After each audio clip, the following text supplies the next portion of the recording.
कैसे हैं आप लोग। दोस्तों स्वागत है आपको अपना YouTube channel BK unique classes पर। दोस्तों आज के हम इस वीडियो में आप लोग को क्लास 8 के साइंस से जो भी प्रश्न बन सकता है वो सभी प्रश्नों को देखेंगे। लगभग इस वीडियो में हम लोग 200 प्रश्न देखेंगे। तो दोस्तों अगर आप अभी तक हमारे चैनल को सब्सक्राइब नहीं किए हैं तो हमारे चैनल को सब्सक्राइब कर लीजिए ताकि ऐसे ही वीडियो का नोटिफिकेशन सबसे पहले आपके पास पहुँचे। तो आइए एक एक करके हम लोग क्लास 8 के सभी प्रश्नों को देखते हैं। तो आज का सबसे पहला प्रश्न यहाँ पे दिया हुआ है कि ऋतु के आधार पर निम्न में से कौन सबसे कौन फसल सबसे कम प्रचलित है। बताना है कि ऋतु के आधार पर निम्न में से कौन सा फसल जो है सबसे कम प्रचलित है। तो खरीफ है कि रबी है कि जायद है कि मिश्रित फसल है।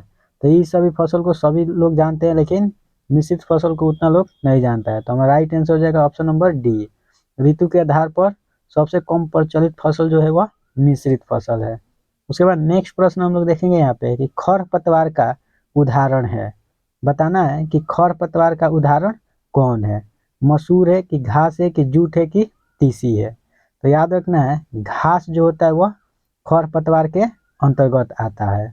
उसके बाद नेक्स्ट हम लोग प्रश्न देखेंगे कि निम्नलिखित में से कौन खाद का प्रकार नहीं है।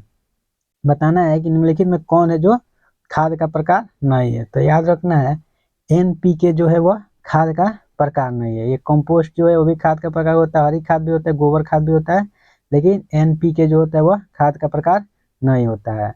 और दोस्तों आपको बताना है कि यहाँ पे एनपीके का पूरा नाम क्या होता है। ठीक है, कमेंट करके बताना है। नेक्स्ट यहाँ पे 4 नंबर प्रश्न दिया हुआ है कि जंतुओं द्वारा प्राप्त खाद्य पदार्थ है। बताना है कि जंतुओं के द्वारा प्राप्त जो खाद्य पदार्थ है वह कौन है। दाल है कि शहद है कि फल है कि चावल है। तो याद रखना है जंतुओं के द्वारा प्राप्त किया जाता है। तो याद रखना है शहद जो मधुमक्खी से प्राप्त किया जाता है। तो हमारा राइट आंसर हो जाएगा ऑप्शन नंबर बी। नेक्स्ट उसके बाद प्रश्न देखेंगे कि निम्न विकल्पों में कौन फलदार फसल है। बताना है कि निम्नलिखित में कौन है जो फलदार फसल के अंतर्गत आता है। नींबू है कि धान है कि गेहूं है कि ज्वार है। ठीक है, तो याद रखना है नींबू जो है वह एक प्रकार के फलदार फसल है। तो हमारा राइट आंसर हो जाएगा ऑप्शन नंबर ए।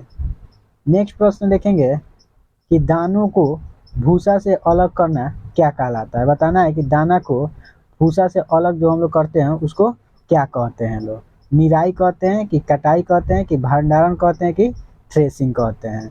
तो याद रखना है दाना को भूसा से अलग करना हम लोग थ्रेसिंग कहते हैं लोग। नेक्स्ट प्रश्न देखेंगे कि रेशेदार फसल है।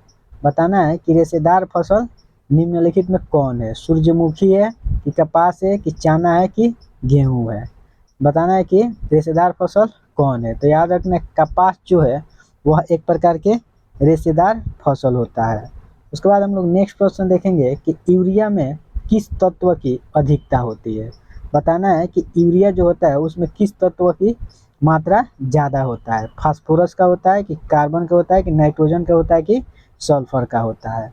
तो याद रखना है यूरिया में नाइट्रोजन की मात्रा अधिक होता है, यह बात आपको याद रखनी है।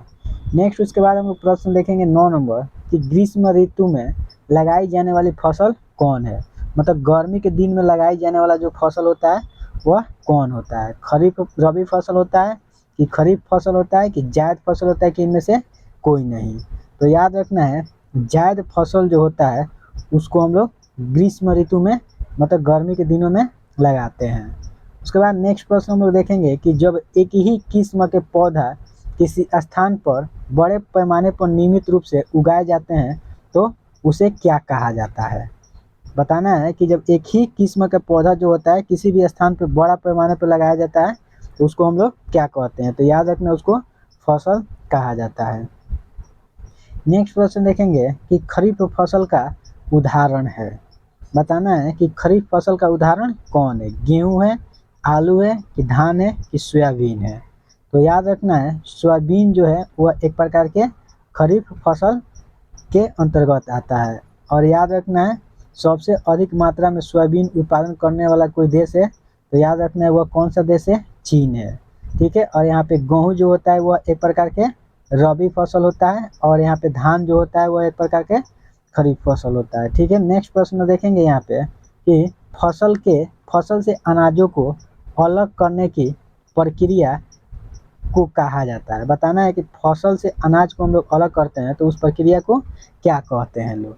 ठीक है, कटाई कहते हैं लोग, कि ओसाई कहते हैं लोग, कि दौरी कहते हैं लोग, कि भंडारण कहते हैं लोग। ठीक है, तो याद रखना फसल से अनाज को अलग करने की प्रक्रिया को हम लोग दौनी मतलब दौरी कहते हैं लोग। ठीक है, नेक्स्ट प्रश्न देखेंगे 13 नंबर कि निम्न में कौन रबी फसल है। बताना है कि निम्नलिखित में कौन है जो रबी फसल है। धान है कि मक्का है कि चना है कि इनमें से कोई नहीं। तो याद रखना चना जो होता है वह रबी फसल के अंतर्गत आता है। तो दोस्तों अगर ये वीडियो आप लोगों को अच्छा लग रहा है तो प्लीज़ हमारे बीके यूनिक क्लासेस को सब्सक्राइब कर लीजिए, ताकि ऐसे वीडियो का नोटिफिकेशन आपके पास पहुंचता रहे।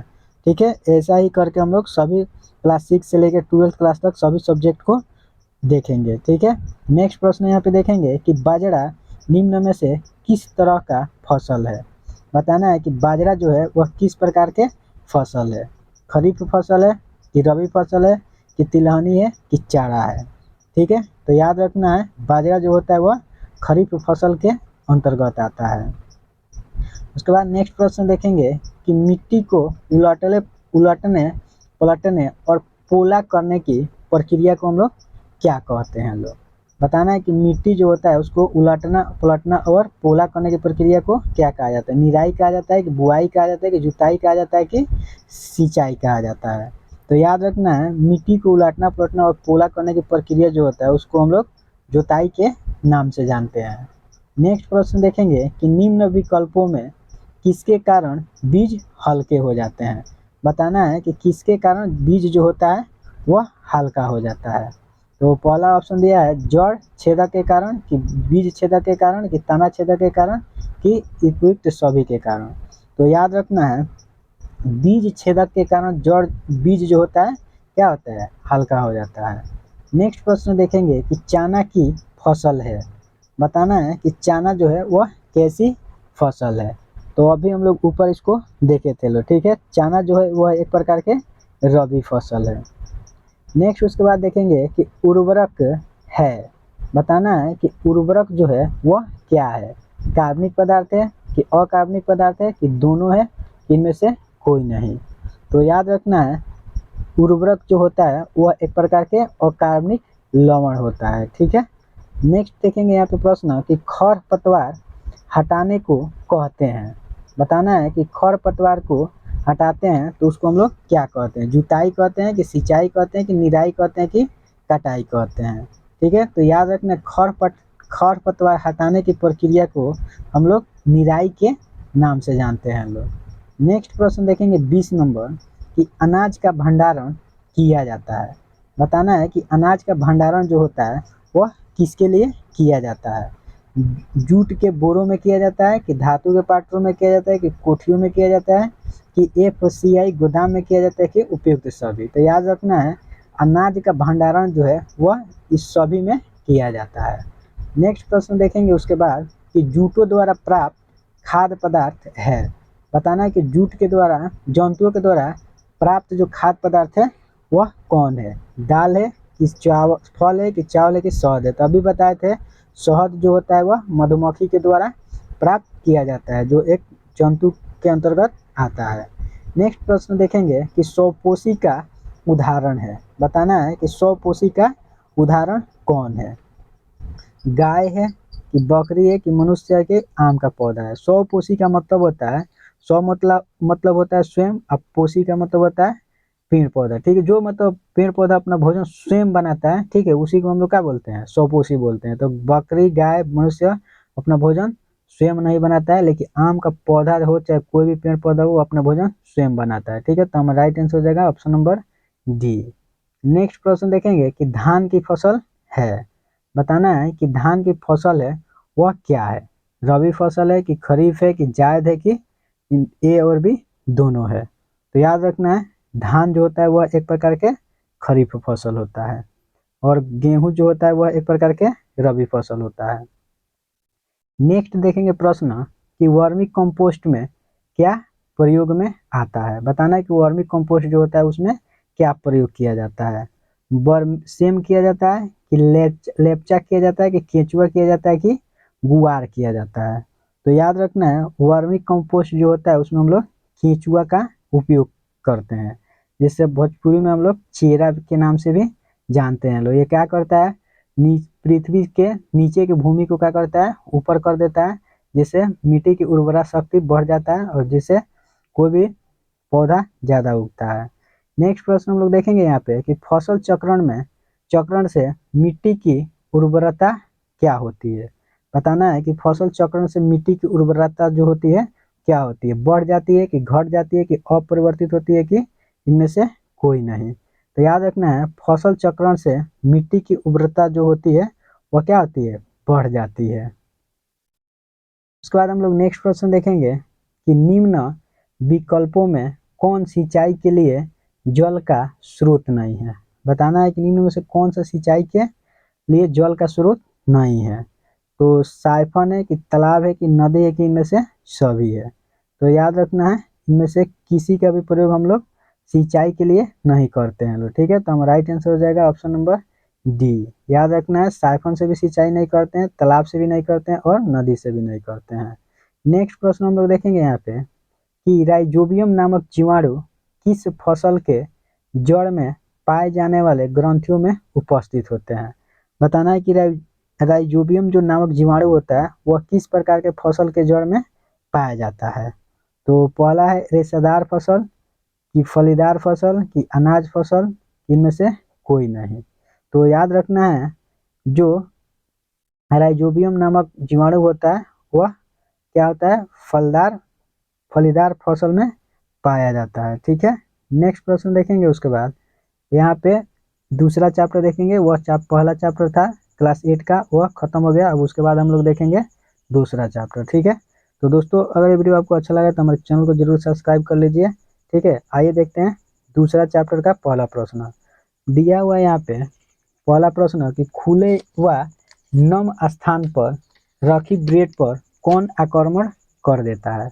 बताना है कि खुला और नमी के स्थान पे ब्रेड को या रोटी को या पाव रोटी को रख देते हैं तो उस पर क्या आक्रमण कर देता है, कवक, जीवाणु, विषाणु की शैवाल, ठीक है। तो याद रखना है खुले और नमी स्थान पर ब्रेड या रोटी या पाव रोटी रख देते हैं तो उस पर कवक हमला कर देता है। तो हम राइट आंसर हो जाएगा ऑप्शन नंबर ए। उसके बाद नेक्स्ट प्रश्न हम लोग देखेंगे यहाँ पे कि मनुष्य में जीवाणु द्वारा होने वाला एक सामान्य रोग है।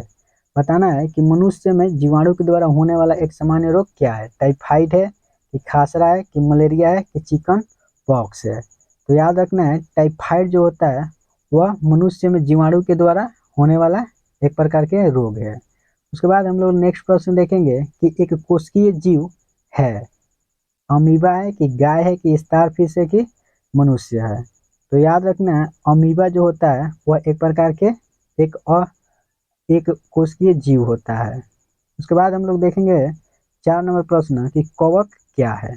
बताना है कि कवक जो होता है वह क्या होता है, एक प्रकार के पौधा होता है कि बहुकोशिकीय होता है कि सूक्ष्म जीव होता है कि उपयुक्त सभी होता है। तो याद रखना है कवक एक प्रकार का पौधा होता है, बहुकोशिकीय भी होता है और सूक्ष्म जीव भी होता है। तो हमारा राइट आंसर हो जाएगा उपयुक्त सभी। नेक्स्ट देखेंगे प्रश्न यहाँ पे कि गाय में खुरपका और मुंहपका रोग होता है, किसके द्वारा होता है, जीवाणु के द्वारा होता है कि वायरस के द्वारा होता है कि कवक के द्वारा होता है कि इनमें से कोई नहीं। तो याद रखना है गाय में खुरपका और मुंहपका जो रोग होता है वह वायरस के द्वारा होता है। नेक्स्ट देखेंगे यहाँ पे प्रश्न कि जीवाणु कौन से होते हैं। बताना है कि जीवाणु जो होता है वह कौन से होते हैं, एक कोशिकीय जीव होते हैं कि सूक्ष्म जीव होते हैं कि सर्वत्र जगह पाए जाने वाले जीव होता है कि उपयुक्त सभी होता है, ठीक है। तो याद रखना जीवाणु जो होता है वह सभी जगह मतलब इसमें से सभी आंसर हो जाएगा, ठीक है। एक कोशिकीय जीव भी होता है, सूक्ष्म जीव और सभी जगह पाए जाने वाला जीव भी होता है। उसके बाद हम लोग प्रश्न देखेंगे कि डेंगू परजीवी होता है वह किसका वाहक होता है। बताना है कि डेंगू परजीवी जो है वह किसका वाहक होता है, मादा एडिस मच्छर के कि घरेलू मक्खी के कि मादा एनोफिलीज मच्छर के कि कोकरेच का। तो याद रखना है मादा एनोफिलीज मच्छर का यह वाहक होता है। उसके बाद हम लोग देखेंगे नेक्स्ट प्रश्न कि सर्वप्रथम चेचक के टीका का खोज किसने किया था। बताना है कि सबसे पहले चेचक के टीका का खोज जो है वह कौन किया था। तो याद रखना है लुई पास्चर जो था वह सबसे पहले चेचक के टीका का खोज किया था।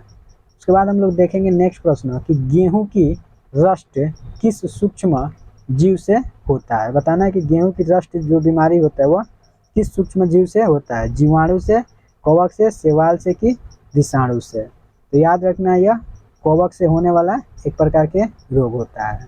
नेक्स्ट हम लोग प्रश्न देखेंगे कि मांस व मछली के परीक्षण में किसका प्रयोग किया जाता है। बताना है कि मांस जो और मछली जो होता है उसका परीक्षण के लिए हम लोग किसका प्रयोग करते हैं। लोग तेल का करते हैं, लोग कि सामान्य नमक के करते हैं, कि ए और बी दोनों का करते हैं, कि घी का करते हैं लोग।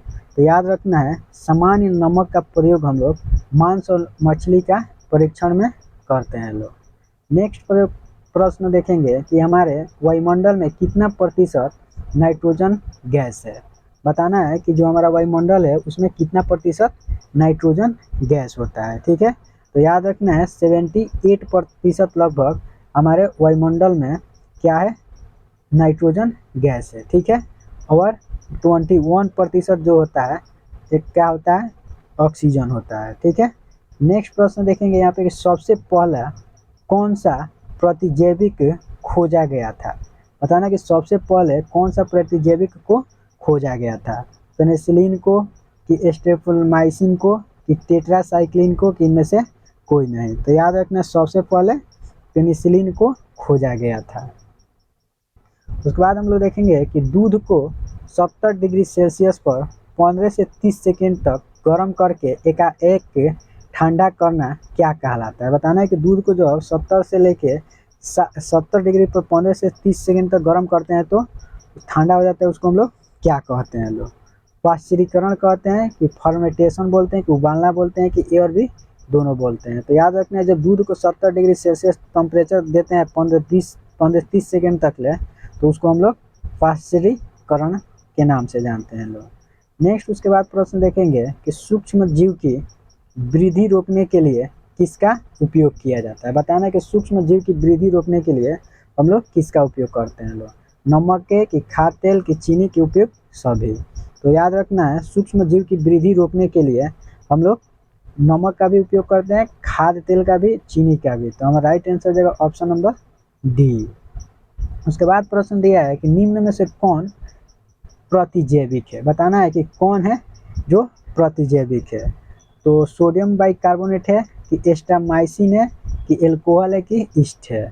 तो याद रखना है एस्टोमाइसिन जो होता है वह एक प्रकार के प्रतिजैविक होता है। ठीक है, नेक्स्ट प्रश्न देखेंगे कि पाश्चरीकरण की खोज किसने किया था। बताना है कि पाश्चरीकरण जो है उसका खोज सबसे पहले कौन किया हुआ था। रॉबर्ट कोच ने किया था, कि लुई पास्चर ने किया था, कि एडवर्ड जेनर ने किया था, कि रॉबर्ट हुक ने किया था। तो याद रखना पाश्चरीकरण जो है उसका खोज सबसे पहले लुई पास्चर ने किए थे। नेक्स्ट प्रश्न हम लोग देखेंगे यहाँ पे कि पेनिसिलिन प्रतिजैविक की खोज किसने किया। बताना है कि पेनिसिलिन प्रतिजैविक जो है उसका खोज सबसे पहले कौन किया था, एडवर्ड जेनर ने, कि अलेक्जेंडर फ्लेमिंग ने, कि लुई पास्चर ने, कि रॉबर्ट हुक ने। तो याद रखना है पेनिसिलिन प्रतिजैविक का खोज सबसे पहले अलेक्जेंडर फ्लेमिंग ने किए हुए थे। उसके बाद हम लोग प्रश्न देखेंगे कि फल सब्जियों का विखंडन होने से क्या बनता है। बताना है कि फल और सब्जी का विखंडन जो होता है तो क्या बनता है, काचड़ा बनता है, कि खाद बनता है, कि कूड़ा बनता है, कि गले सड़े पदार्थ बनता है। तो याद रखना है फल सब्जी का विखंडन जब होता है तो खाद का निर्माण होता है। नेक्स्ट प्रश्न हम लोग देखेंगे उसके बाद कि किण्वन की खोज किसने की। बताना है कि किण्वन जो है उसका खोज कौन किया था, लुई पास्चर, कि एडवर्ड जेनर, कि अलेक्जेंडर फ्लेमिंग, कि रॉबर्ट हुक। ठीक है, तो इसका राइट आंसर हो जाएगा लुई पास्चर। याद रखना किण्वन का खोज भी कौन किए थे, लुई पास्चर महोदय ने किए थे। दोस्तों अगर ये वीडियो आपको अच्छा लग रहा है तो हमारे बीके यूनिक क्लासेस को सब्सक्राइब कर लीजिए ताकि ऐसे ही वीडियो का नोटिफिकेशन सबसे पहले आपके पास पहुंचे। ठीक है, नेक्स्ट प्रश्न हम लोग देखेंगे कि वैक्सीन का उपयोग किस रोग के लिए किया जाता है। बताना है कि वैक्सीन जो है उसका उपयोग हम लोग किस बीमारी के लिए करते हैं लोग, हैजा कि चेचक कि हेपेटाइटिस के उपयोग सभी। तो याद रखना है वैक्सीन जो होता है उसका उपयोग हम सभी बीमारियों के लिए क्या करते हैं। उसके बाद प्रश्न दिया है कि सूक्ष्म जीव कहाँ पाया जाता है। बताना है कि सूक्ष्म जीव जो होता है वह कहाँ पाए जाते हैं, जल में कि वायु में कि मिट्टी में कि इनमें से सभी जगह। ठीक है, तो याद रखना सूक्ष्म जीव जो होता है वह जल में भी पाया जाता है, वायु में भी पाया जाता है, मिट्टी में भी पाया जाता है। ठीक है, तो हमारा राइट आंसर हो जाएगा ऑप्शन नंबर डी।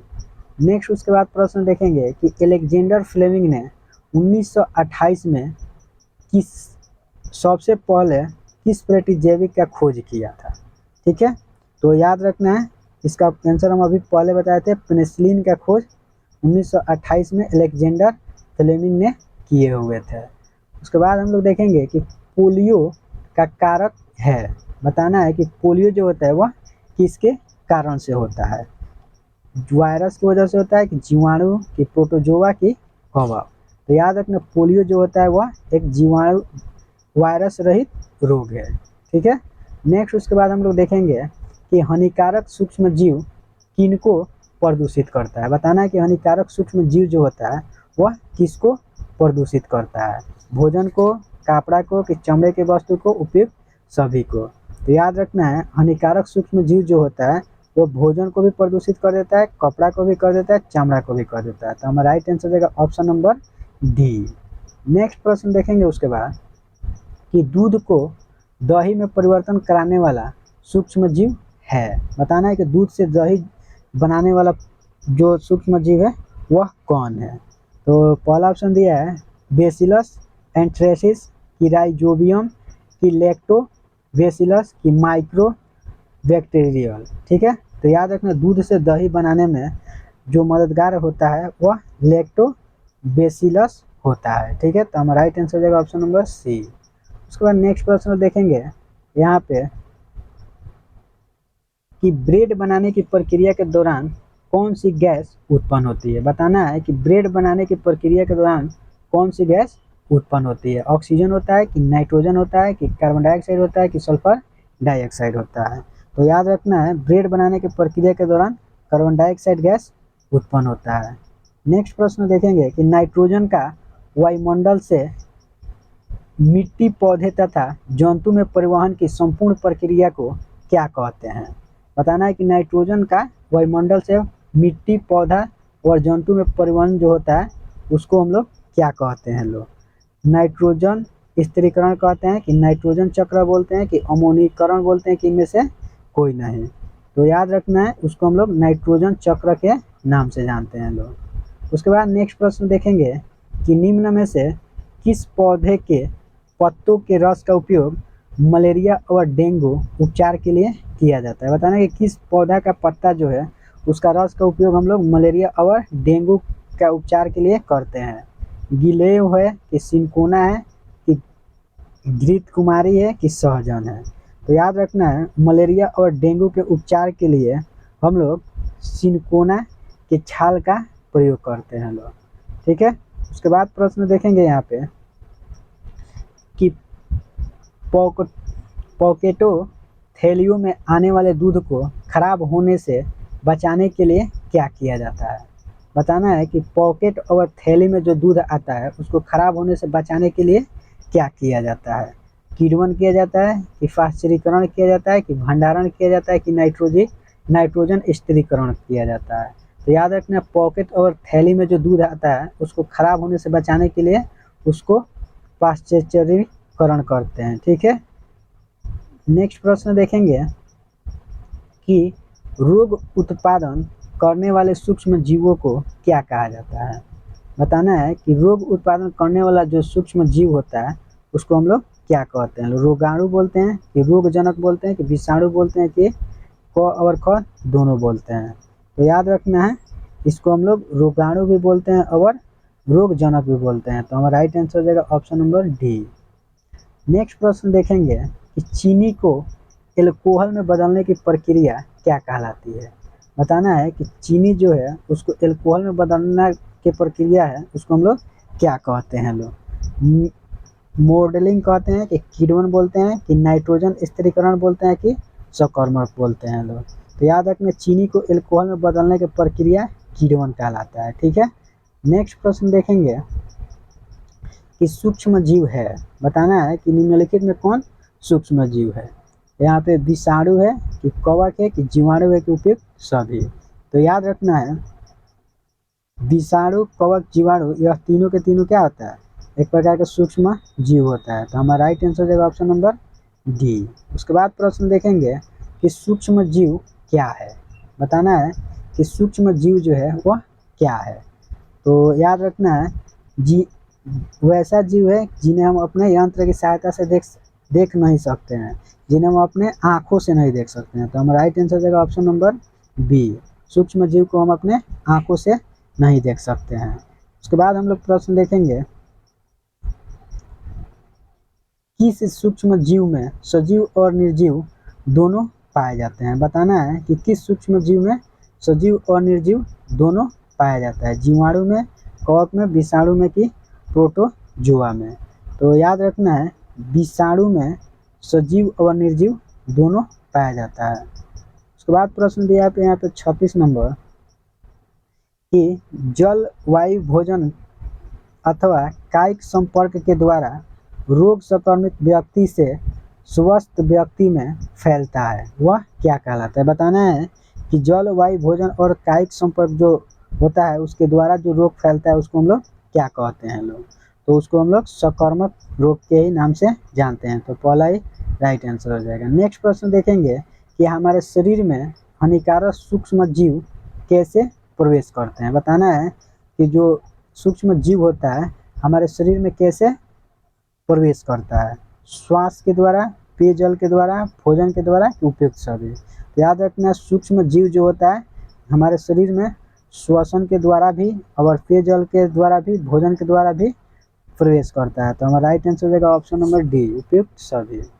नेक्स्ट प्रश्न देखेंगे यहाँ पे 38 नंबर, कि सूक्ष्म जीवों को कौन कौन से वर्ग में बांटा गया है। बताना है कि सूक्ष्म जीवो जो है उसको हम लोग किस किस वर्ग में बांटे हैं लोग, जीवाणु, कवक, प्रोटोजोआ, शैवाल, उपयुक्त सभी। तो याद रखना, सूक्ष्म जीवों को यह सभी भागों में हम लोग बांटते हैं। तो इसका राइट आंसर हो जाएगा ऑप्शन नंबर डी। नेक्स्ट प्रश्न देखेंगे कि सूक्ष्म जीव कितने प्रकार के होते हैं। यह प्रश्न भी है, बताना है कि सूक्ष्म जीव जो होता है वह कितना प्रकार के होता है। तो याद रखना, सूक्ष्म जीव जो होता है वह 4 प्रकार के होता है। इसको हम लोग ऊपर अभी देखे हैं लोग। नेक्स्ट प्रश्न देखेंगे कि नींबू केकर किस सूक्ष्म जीव से होता है। बताना है कि नींबू केकर जो रोग होता है वह किसके वजह से होता है, जीवाणु के, कवक, शैवाल, विषाणु। तो याद रखना, नींबू केकर रोग जो है वह जीवाणु के माध्यम से होता है। नेक्स्ट प्रश्न देखेंगे कि भिंडी की पित्त किस सूक्ष्म जीव से होता है। बताना है कि भिंडी की पित्त जो बीमारी है वह किस सूक्ष्म जीव से होता है, जीवाणु से होता है, कि कवक से होता है, कि शैवाल से होता है, कि विषाणु से होता है। तो याद रखना है, भिंडी की पित्त जो बीमारी है वह विषाणु के माध्यम से फैलता है, यह आपको याद रखनी है।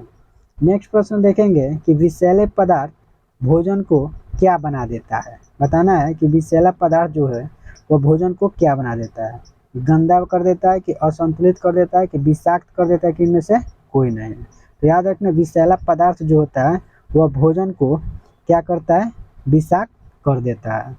नेक्स्ट प्रश्न देखेंगे उसके बाद कि संचरणीय रोगों का सबसे मुख्य कारक क्या है। बताना है कि संचरणीय रोग जो होता है उसका मुख्य कारण क्या होता है, चींटी होता है, कि ड्रैगन मक्खी होती है, कि मकड़ी होती है, कि घरेलू मक्खी होती है। तो याद रखना है, संचरणीय रोग जो होता है उसका मुख्य कारक जो होता है वह घरेलू मक्खी होती है।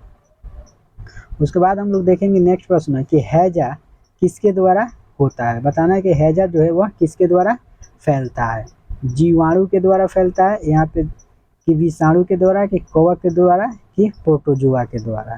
ठीक है, तो याद रखना है, हैजा जो होता है वह जीवाणु जनित रोग होता है। उसके बाद हम लोग देखेंगे 45 नंबर कि मनुष्य में वायरस के द्वारा होने वाला एक सामान्य रोग कौन है। तो याद रखना है टाइफाइड जो होता है मनुष्य में वायरस के द्वारा फैलता है। उसके बाद नेक्स्ट प्रश्न देखेंगे कि मलेरिया रोग किस जीव के काटने से होता है। तो यह प्रश्न सभी जानते हैं, मलेरिया जो होता है वह किस जीव के काटने से होता है, मकड़ी, मच्छर, मधुमक्खी कि घरेलू मक्खी। तो याद रखना है मच्छर के काटने से मलेरिया रोग होता है। उसके बाद प्रश्न दिया हुआ है कि अतिसार और मलेरिया किस सूक्ष्म जीव द्वारा होते हैं। बताना है कि अतिसार और मलेरिया जो रोग होता है वह किस सूक्ष्म जीव के द्वारा होता है। जीवाणु के द्वारा होता है कि प्रोटोजोआ के द्वारा कि विषाणु के द्वारा कि शैवाल के द्वारा। तो याद रखना है अतिसार मलेरिया जो होता है वह प्रोटोजोआ के कारण होने वाला एक प्रकार के रोग है। उसके बाद प्रश्न दिया हुआ है कि शैवाल जीव कैसे होता है। बताना है कि शैवाल जीव जो होता है वह कैसे होता है।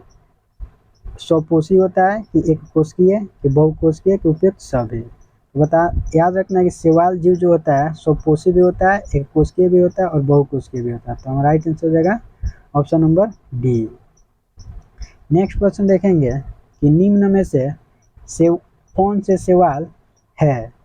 बताना है कि निम्न में से कौन शैवाल है। ठीक है, तो याद रखना है स्पाइरोगाइरा जो है वह एक प्रकार के शैवाल के अंतर्गत आता है। नेक्स्ट देखेंगे यहाँ पे प्रश्न कि प्रोटोजोआ कैसा जीव है, एक कोशिकीय कि सूक्ष्म जीव कि बहुकोशिकीय कि इनमें ए और बी दोनों। तो याद रखना है प्रोटोजोआ जो है वह एक कोशिकीय जीव भी होता है और सूक्ष्म जीव भी होता है। तो हमारा राइट आंसर हो जाएगा ऑप्शन नंबर डी। उसके बाद प्रश्न देखेंगे कि वैक्सीन क्या है। बताना है कि वैक्सीन जो होता है वह क्या होता है, दवाई होता है कि कैप्सूल होता है कि टीका होता है कि उपयुक्त सभी होता है। तो याद रखना है वैक्सीन को हम लोग दवाई के रूप में भी लेते हैं, कैप्सूल के रूप में भी लेते हैं, टीका के रूप में भी लेते हैं। तो हमारा राइट आंसर हो जाएगा उपयुक्त सभी। नेक्स्ट प्रश्न देखेंगे यहाँ पे कि बच्चों को पोलियो से बचाने के लिए क्या दिया जाता है। बताना है कि बच्चा जो होता है उसको पोलियो से बचाने के लिए हम लोग क्या देते हैं, लोग पोलियो ड्रॉप देते हैं, लोग कि पोलियो कैप्सूल देते हैं कि इंजेक्शन देते हैं कि पोलियो की गोली देते हैं लोग। तो याद रखना है बच्चों को पोलियो से बचाने के लिए पोलियो ड्रॉप दिया जाता है। उसके बाद प्रश्न यहाँ पे दिया हुआ है कि नाइट्रोजन का संवर्धन किस में होता है। बताना है कि नाइट्रोजन जो होता है उसका संवर्धन किस में होता है, पौधा में होता है कि जीव में कि मृदा में कि जंतु में। तो याद रखना है नाइट्रोजन का संवर्धन जो होता है वह मिट्टी में होता है। नेक्स्ट प्रश्न देखेंगे उसके बाद यहाँ पे कि कौन वायुमंडलीय नाइट्रोजन का स्थिरीकरण करके मिट्टी की उर्वरता में वृद्धि करने में सहायक है। बताना है कि कौन वायुमंडलीय नाइट्रोजन का स्थिरीकरण करके मिट्टी की उर्वरा शक्ति बढ़ाने में सहायक होता है। तो जीवाणु होता है कि नीले हरे शैवाल होता है कि ए और बी दोनों होता है कि कवक होता है। तो याद रखना है जीवाणु भी होता है और नीले हरे शैवाल भी होता है। तो हमारा राइट आंसर हो जाएगा ऑप्शन नंबर सी।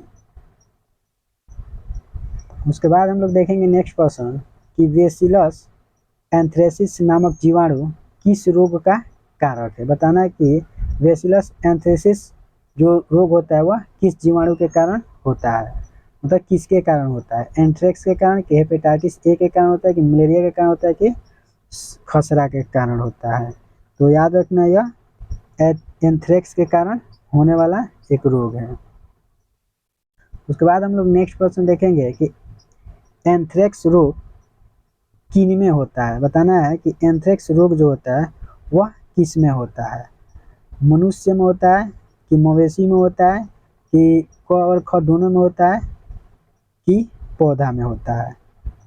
बताना है कि यह किस में होता है। ठीक है, तो दोस्तों अगर इसका आंसर आपको पता है तो इसको कमेंट करके ज़रूर बताइए कि एंथ्रेक्स रोग जो है वह किस में होता है।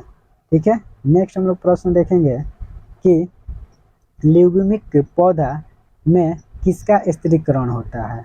बताना है कि ल्यूगेम पौधा जो होता है उसमें किसका स्थिरीकरण होता है, नाइट्रोजन का होता है कि ऑक्सीजन का होता है कि कार्बन डाइऑक्साइड का होता है कि वायु का होता है। तो याद रखना है नाइट्रोजन का स्त्रीकरण होता है। ठीक है, नेक्स्ट प्रश्न हम लोग देखेंगे 59 नंबर कि विषाणु कौन से होते हैं। बताना है कि विषाणु जो होता है वह कैसा होता है। अकोशिकीय विषाणु होता है कि परपोषी होता है कि कोशिकीय विषाणु होता है कि ए और बी दोनों होता है। तो याद रखना है ए और बी दोनों होता है। अकोशिकीय विषाणु भी होता है और स्वपोषी भी होता है। तो हमारा राइट आंसर हो जाएगा ऑप्शन नंबर डी। नेक्स्ट प्रश्न हम लोग देखेंगे कि विषाणु कहाँ पाया जाता है।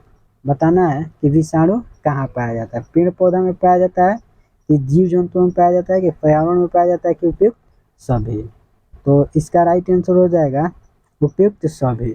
याद रखना विषाणु जो होता है पेड़ पौधा में भी पाया जाता है, जीव जंतु में भी पाया जाता है और पर्यावरण में भी पाया जाता है।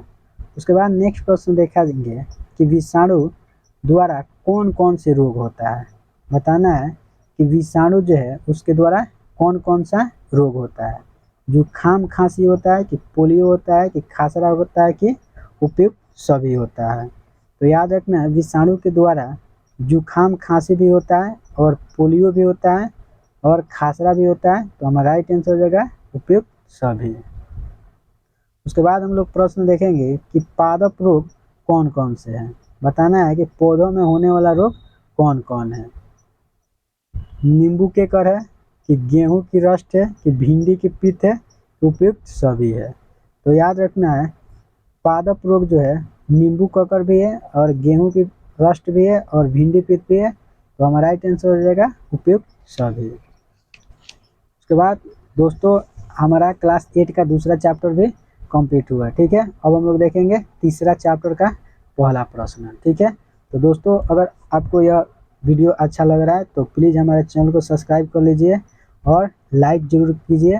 ठीक है, नेक्स्ट प्रश्न और आज का हम देखेंगे तीसरा चैप्टर का पहला कि मजबूत रेसे जिसका उपयोग पैराशूट तथा चट्टान पर चढ़ने हेतु रस्सी बनाने में किया जाता है। बताना है कि मजबूत रेशा जिसका प्रयोग हम लोग पैराशूट तथा चट्टान पर चढ़ने के लिए रस्सी बनाने में किया जाता है। किसका करते हैं, रेयान का कि नायलॉन का कि पॉलिस्टर का कि एक्रिलिक का। ठीक है, तो याद रखना है नायलॉन जो होता है उसका प्रयोग हम लोग क्या करते हैं, पैराशूट तथा चट्टान पर चढ़ने के लिए रस्सी बनाने का प्रयोग करते हैं लोग। नेक्स्ट प्रश्न देखेंगे कि निम्न में कौन प्राकृतिक बहुलक है। बताना है कि निम्नलिखित में कौन है जो प्राकृतिक बहुलक है। सेलुलोज है कि एक्रिलिक है कि एलिक्रिक है कि नायलॉन है। तो याद रखना है सेलुलोज जो है एक प्रकार के प्राकृतिक बहुलक होता है। नेक्स्ट प्रश्न देखेंगे 3 नंबर कि पॉलीथीन किस प्रकार का प्लास्टिक है। बताना है कि पॉलीथीन जो है वह किस प्रकार के प्लास्टिक के अंतर्गत आता है। मेलामाइन कि थर्मोप्लास्टिक कि रेशम कि पॉलीविल। तो याद रखना है पॉलीथीन जो होता है वह एक प्रकार के थर्मोप्लास्टिक के अंतर्गत आता है। उसके बाद हम लोग देखेंगे नेक्स्ट प्रश्न कि संश्लेषित रेशे छोटी इकाइयों से बनते हैं जिन्हें हम लोग कहते हैं। बताना है कि संश्लेषित रेशा जो होता है वह छोटी छोटी इकाइयों से मिलकर बना होता है जिसको हम लोग क्या कहते हैं, लोग बहुलक कहते हैं कि भाग कहते हैं कि कोशिका बोलते हैं कि कास्ट बोलते हैं।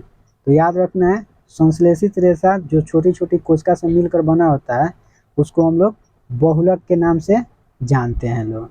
नेक्स्ट प्रश्न देखेंगे यहाँ पे कि स्पिन रेट निम्न में से किस कार्य के लिए प्रयुक्त किया जाता है। बताना है कि स्पिन रेट जो होता है उसका प्रयोग हम लोग किसके लिए करते हैं, लोग ब्लीचिंग के लिए करते हैं कि रंगाई के लिए करते हैं कि सुखाने के लिए करते हैं कि धागा बनाने के लिए करते हैं। तो याद रखना है स्पिन रेट जो होता है उसका प्रयोग हम लोग धागा बनाने के लिए करते हैं लोग। नेक्स्ट प्रश्न देखेंगे कि कपास एक बहुलक है जो डैश डैश कहलाता है।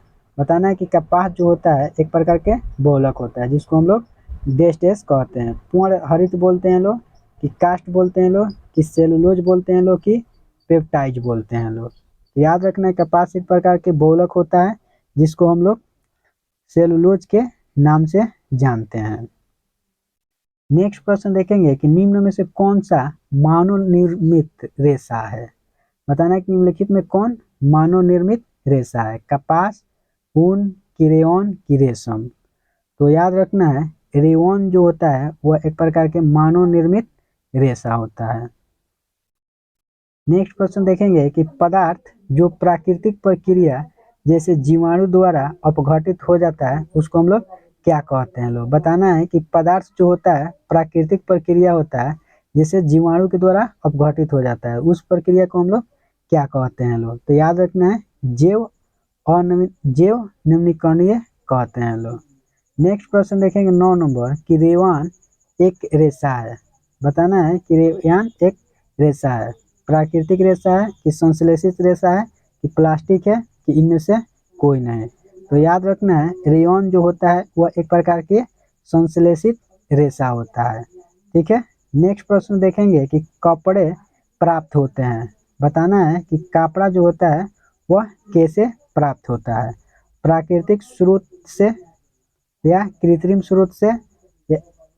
तो याद रखना है इसका हम लोग राइट आंसर कर देंगे प्राकृतिक स्रोत से प्राप्त रेशे और कृत्रिम स्रोत से प्राप्त रेशा, इसका राइट आंसर हो जाएगा। ठीक है।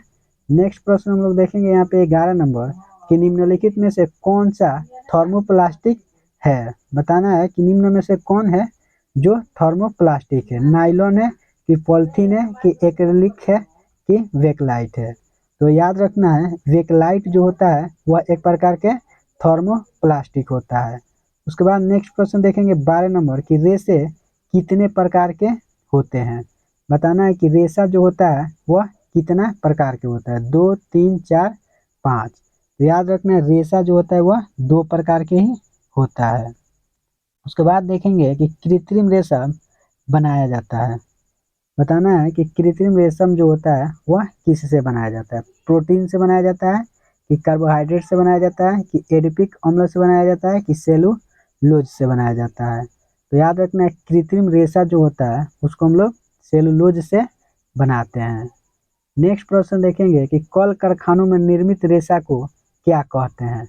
बताना है कि कल कारखाना में निर्मित जो रेशा होता है उसको हम लोग क्या कहते हैं। लोग मानव निर्मित, प्राकृतिक या संश्लेषित कि मानव निर्मित एवं संश्लेषित। तो याद रखना है मानव निर्मित और संश्लेषित रेशा कहते हैं जो कल कारखानों में बनता है। उसके बाद देखेंगे नेक्स्ट प्रश्न कि रेयॉन तैयार किया जाता है। बताना है कि रेयॉन जो होता है वह किससे तैयार किया जाता है। तो याद रखना है कास्ट लुगदी से रेयॉन को तैयार किया जाता है। उसके बाद प्रश्न दिया हुआ है कि निम्नलिखित में से कौन सा प्राकृतिक रेशा है, रेयॉन है कि टेरोलिन है कि ऊन है कि नायलॉन है। तो याद रखना है ऊन जो होता है वह एक प्रकार के प्राकृतिक रेशा होता है। उसके बाद है नेक्स्ट प्रश्न कि निम्न में कौन पॉलिस्टर से बने वस्तु है। बताना है कि कौन पॉलिस्टर से बनी वस्तु है, फिल्म कि गहना कि खाद्य पदार्थ कि दवाइयाँ। तो याद रखना है फिल्म जो होता है वह पॉलिस्टर से बनी एक वस्तु होता है। नेक्स्ट प्रश्न दिया हुआ है कि नायलॉन का सर्वप्रथम निर्माण किया गया। बताना है कि नायलॉन जो होता है उसका सबसे पहले निर्माण कब किया गया था। तो याद रखना है 1931 ईस्वी में नायलॉन का सबसे पहले निर्माण किया गया था। नेक्स्ट प्रश्न हम लोग देखेंगे कि नायलॉन के निर्माण में प्रयुक्त नहीं होता है। बताना है कि कौन किसका उपयोग हम लोग नायलॉन के उपयोग निर्माण में नहीं करते हैं लोग, कास्ट लुगदी का कि कोयला का कि जल का कि वायु का। याद रखना है कास्ट लुगदी का उपयोग हम लोग नायलॉन के निर्माण में नहीं करते हैं। उसके बाद प्रश्न दिया है कि नायलॉन का तार डैश डैश से अधिक प्रबल होता है। बताना है कि नायलॉन का तार जो होता है किससे अधिक प्रबल होता है, रेशम के रस्सी से कि सूती रस्सी से कि इस्पात की तार से कि ऊनी रस्सी से। तो याद रखना है इस्पात के तार जो होता है उससे अधिक प्रबल होता है नायलॉन का तार। नेक्स्ट प्रश्न देखेंगे यहाँ पे कि निम्नलिखित में संश्लेषित रेशा है। बताना है कि निम्नलिखित में कौन संश्लेषित रेशा है, सूती रेशा है कि पॉलिस्टर है कि रेशमी रेशा है कि इनमें से कोई नहीं है।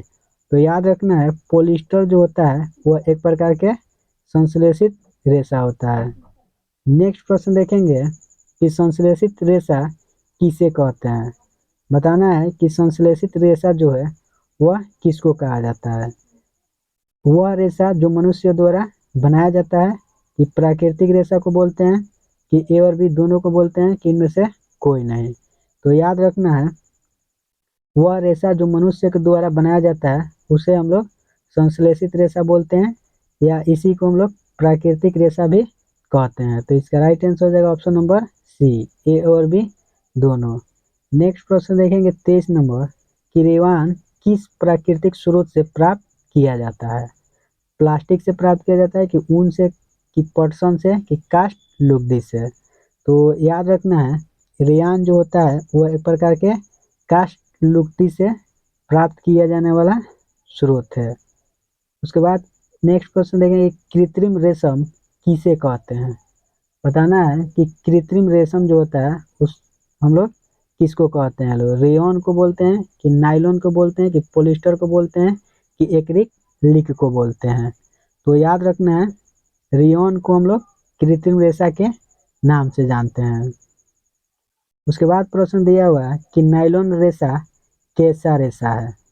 बताना है कि नायलॉन रेशा जो है वह कैसा रेशा है, प्रबल है कि प्रत्यस्था है कि हल्का है कि उपयुक्त सभी है। तो याद रखना है इसका आंसर हो जाएगा उपयुक्त सभी। नायलॉन जो होता है प्रबल, प्रस्था और हल्का सभी प्रकार के रेशा होता है। उसके बाद प्रश्न दिया है कि रेयन को ऊन के साथ मिलाकर क्या बनाते हैं। बताना है कि रेयन जो होता है उसको ऊन के साथ मिला दिया जाता है तो क्या बनाया जाता है, चादर कि गलीचे कि जुराबे के उपयुक्त सभी। तो याद रखना है रेयन को ऊन के साथ मिलाकर हम लोग गलीचे को बनाते हैं लोग। नेक्स्ट प्रश्न है कि नायलॉन का निर्माण किससे किया गया। बताना है कि नायलॉन जो होता है उसका निर्माण किस चीज से किया गया, कोयला से कि जल से कि वायु से कि उपयुक्त सभी। तो याद रखना है नायलॉन जो होता है उसका निर्माण हम लोग कोयला, जल, वायु के निर्माण से करते हैं लोग। तो इसका राइट हो जाएगा आंसर डी। उसके बाद प्रश्न दिया है कि पॉलिस्टर की कौन कौन सी विशेषताएं हैं। बताना है कि पॉलिस्टर जो है उसकी कौन कौन सी विशेषता है। आसानी से सिलवटें नहीं पड़ती है कि सपाट रहता है कि आसानी से धुल जाता है कि उपयुक्त सभी। तो याद रखना पॉलिस्टर जो होता है वह सिलवटते नहीं होता है, मतलब सिकुड़ता नहीं है और सपाट भी रहता है और आसानी से धुल भी जाता है। ठीक है, तो हमारा राइट आंसर हो जाएगा ऑप्शन नंबर डी।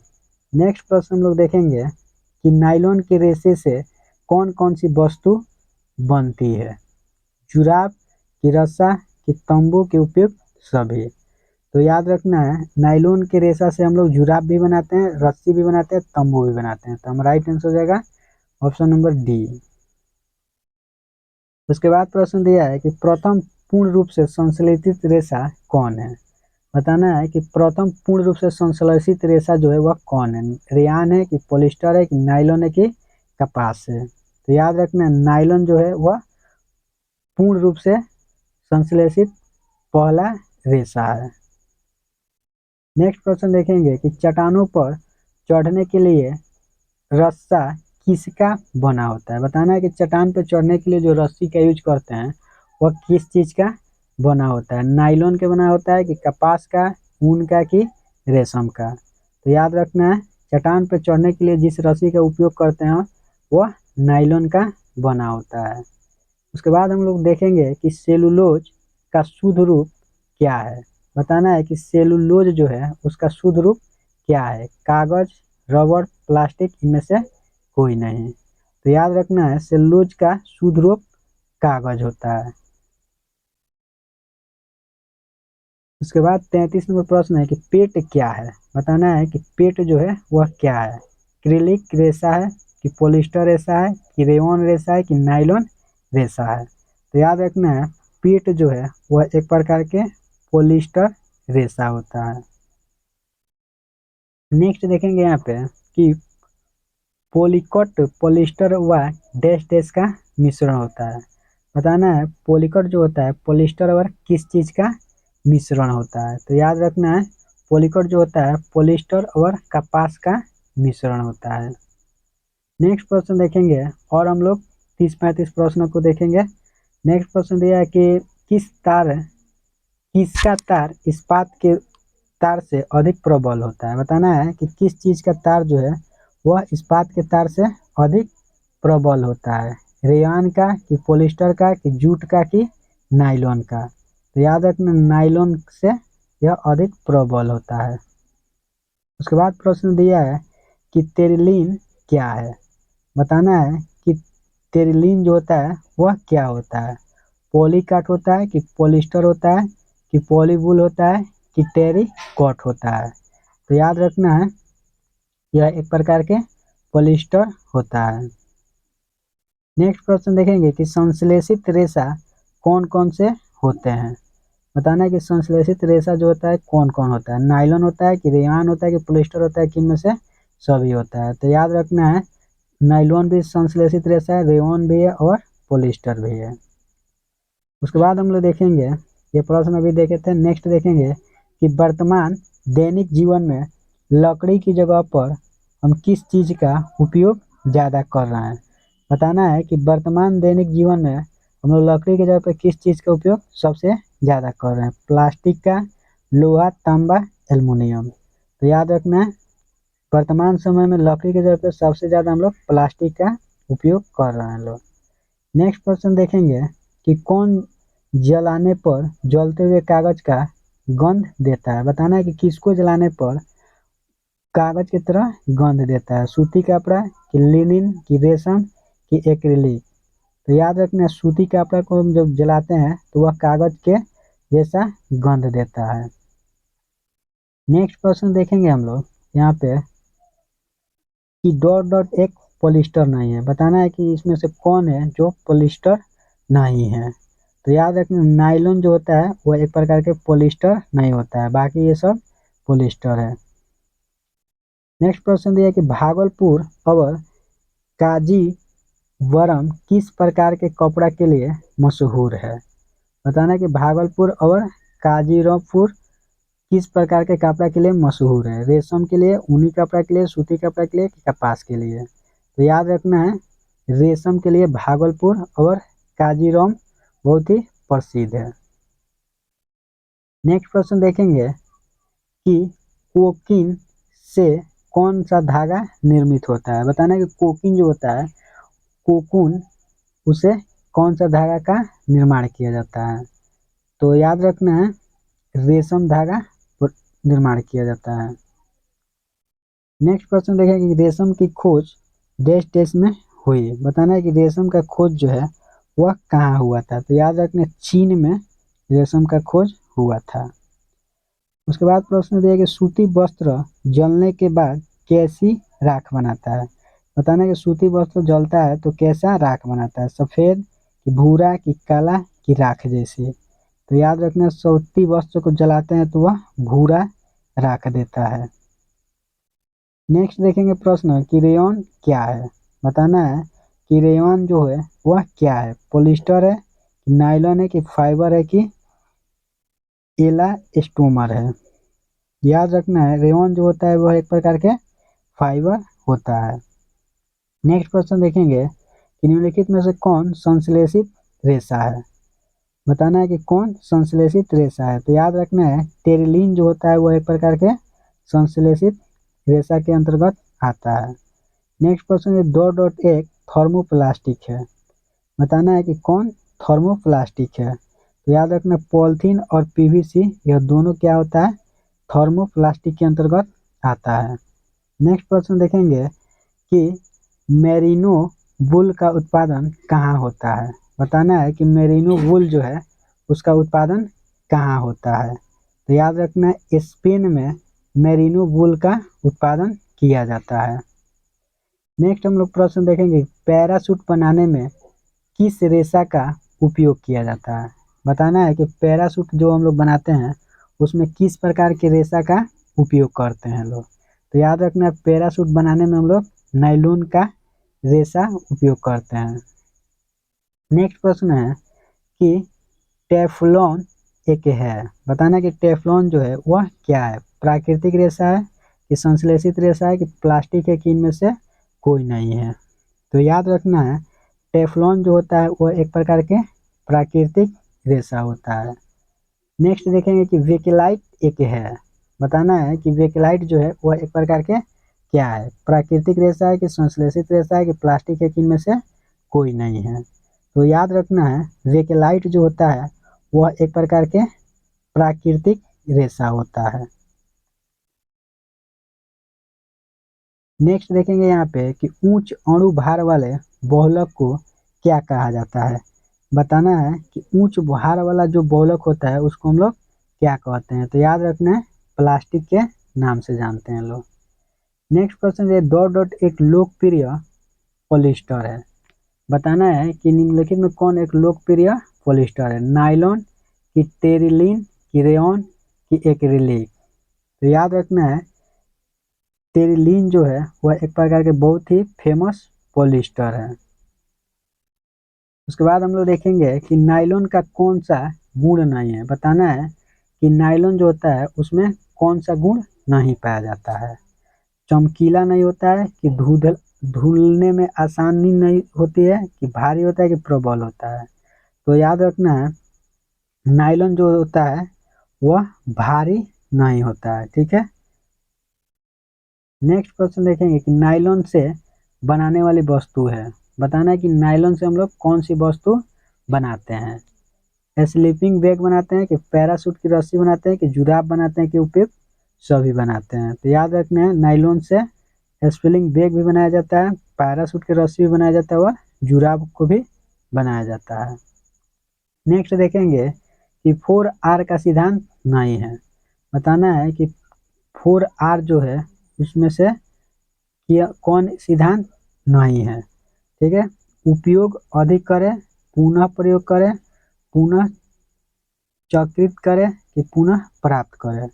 तो याद रखना है उपयोग अधिक करें, यह 4R का सिद्धांत नहीं है। नेक्स्ट क्वेश्चन देखेंगे कि तेल और जल न चिपकने वाला प्लास्टिक है। बताना है कि कौन सा प्लास्टिक है जिसमें तेल और जल नहीं चिपकता है, टेफ्लॉन में कि मेलामाइन में कि पीवीसी में कि बेकालाइट में। तो याद रखना है यहाँ पे टेफ्लॉन जो होता है वह एक ऐसा प्लास्टिक होता है जिसमें तेल और जल नहीं चिपकता है। नेक्स्ट क्वेश्चन देखेंगे कि डॉट डॉट एक थर्मोसेटिंग प्लास्टिक है। बताना है कि निम्नलिखित में कौन है जो एक प्रकार के थर्मोसेटिंग प्लास्टिक है, पीवीसी है कि वेकेलाइट है कि मेलामाइन है कि बी और सी दोनों है। तो याद रखना है वेकेलाइट और मेलामाइन जो है वह एक प्रकार के थर्मोसेटिंग प्लास्टिक के अंतर्गत आता है। नेक्स्ट क्वेश्चन देखेंगे कि प्लास्टिक का गुण नहीं है। बताना है कि इसमें से कौन है जो प्लास्टिक का गुण नहीं है, हल्का कि अधिक कीमती कि कम संरक्षित कि नमी रोधक। तो याद रखना है इसका राइट आंसर हो जाएगा ऑप्शन नंबर बी, प्लास्टिक जो होता है अधिक कीमती नहीं होता है। नेक्स्ट प्रश्न हम लोग देखेंगे कि संश्लेषित रेशा का गुण नहीं है। बताना है कि कौन संश्लेषित रेशा का गुण नहीं है, महंगा होता है कि शीघ्र सूखते हैं कि अधिक आयु अधिक होता है कि रख रखाव में आसान होता है। तो याद रखना है संश्लेषित रेशा जो होता है वह महंगा नहीं होता है, ठीक है। उसके बाद हम लोग देखेंगे कि डॉट डॉट रेशम के समान गुण वाला रेशा है। बताना है कि डॉट डॉट रेशा के समान गुण वाला रेशा कौन है। तो नायलॉन है कि रेयॉन है कि पॉलिस्टर है कि एक्रिलिक है। तो याद रखना है रेयॉन जो होता है वह समान गुण वाला रेशा होता है। उसके बाद नेक्स्ट प्रश्न है कि एक्रिलिक के डॉट डॉट के समान दिखाई देता है, रेशम के जैसा कि ऊन के जैसा कि सूत के जैसा कि नायलॉन के जैसा। तो याद रखना है एक्रिलिक जो होता है वह ऊन के समान दिखाई देता है। उसके बाद हम लोग नेक्स्ट प्रश्न देखेंगे कि पॉलीवुल पॉलिस्टर और किस चीज़ का मिश्रण है। बताना है कि पॉलीवुल जो होता है वह क्या चीज़ से मिलकर बना होता है, पॉलिस्टर और क्या चीज़ से। तो याद रखना है पॉलीवुल जो होता है वह ऊन और पॉलिस्टर से मिलकर बना होता है। नेक्स्ट प्रश्न हम लोग देखेंगे कि एस्टर की गंध डैश डैश के समान होता है। बताना है कि एस्टर जो होता है उसका गंध कैसा होता है। तो पहला ऑप्शन दिया है गुलाब के फूल के जैसा होता है, कि एल्कोहल के जैसा होता है, कि पके फल के जैसा होता है, कि सिरके के जैसा होता है। तो याद रखना है एस्टर का गंध जो होता है वह पक्का फल के समान होता है। तो दोस्तों आज के हम इस वीडियो में आप लोग को यहीं तक रहने दे रहे हैं, ठीक है। तो दोस्तों अगर ये वीडियो आपको अच्छा लगा है तो प्लीज़ हमारे बीके यूनिक क्लासेस को सब्सक्राइब कर लीजिए, ताकि ऐसे ही वीडियो का नोटिफिकेशन सबसे पहले आपके पास पहुंचे। मिलते हैं कल ऐसे ही वीडियो को लेकर, ठीक है।